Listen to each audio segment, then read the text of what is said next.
So the first thing we want to do is separate our upper and set our lower to the side.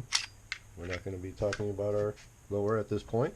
If you have one of these rear sight covers, rear sight plates, whatever you want to call it, cocking rod type of thing that has a screw in the top, or just a rear sight with a screw in the top, you're going to want to check that screw, make sure that's tight. If it's not tight, you're going to need some Loctite on that baby. Second thing, rear screw.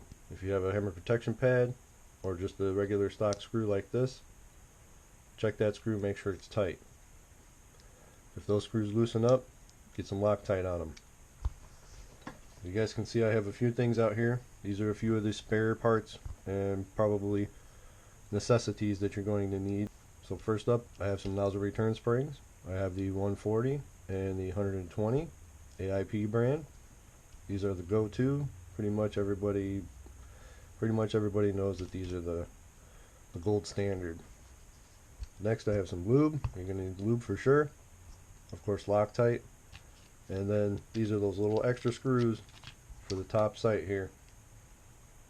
And you will probably need those because those strip out pretty easy, especially if you get too much Loctite in there or you try to over tighten them. So after we check our screws, we can go ahead and disassemble. Take our guide rod out. Now this is one of those new hard rods. This is a solid piece. Most of you guys probably have a two-piece guide rod, and you want to make sure that that guide rod is screwed together and not loose. Screw it together, Loctite it. That can cause severe problems you don't want to deal with. Next up, I want to check my hop-up screws. These can come loose, and that can cause BBs to deflect right and left, and also it could cause damage to your hop-up unit and your inner barrel. If these continue to come loose, be sure to put some Loctite on these also. Next up, I want to check my nozzle return spring.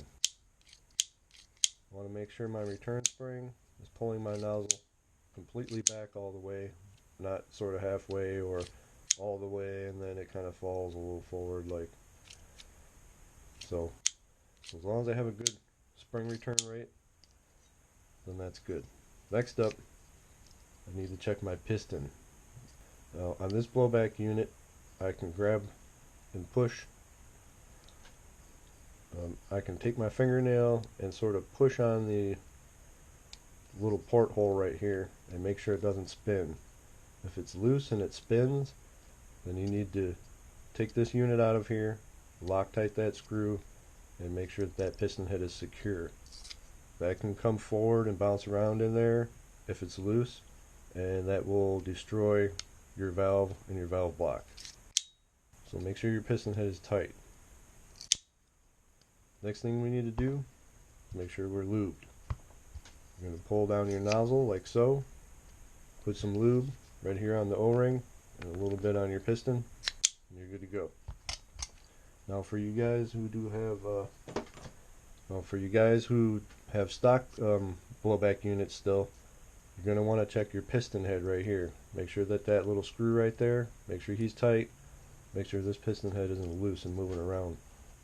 For lubrication also, you want to put some lubrication on your piston head and a little bit on your piston, and you should be good to go. Now that should be all you guys need to do. Make sure your screws are tight. Make sure you've got lubrication on your nozzle.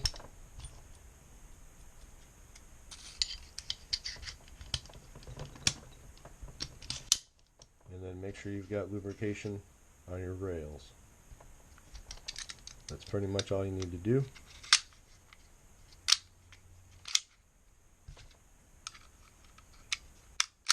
Wipe the excess off the back. Wipe any excess off the gun. And you're ready to go. That's it, guys. Thanks for watching. I hope this was helpful. Remember to play with honor and go fast.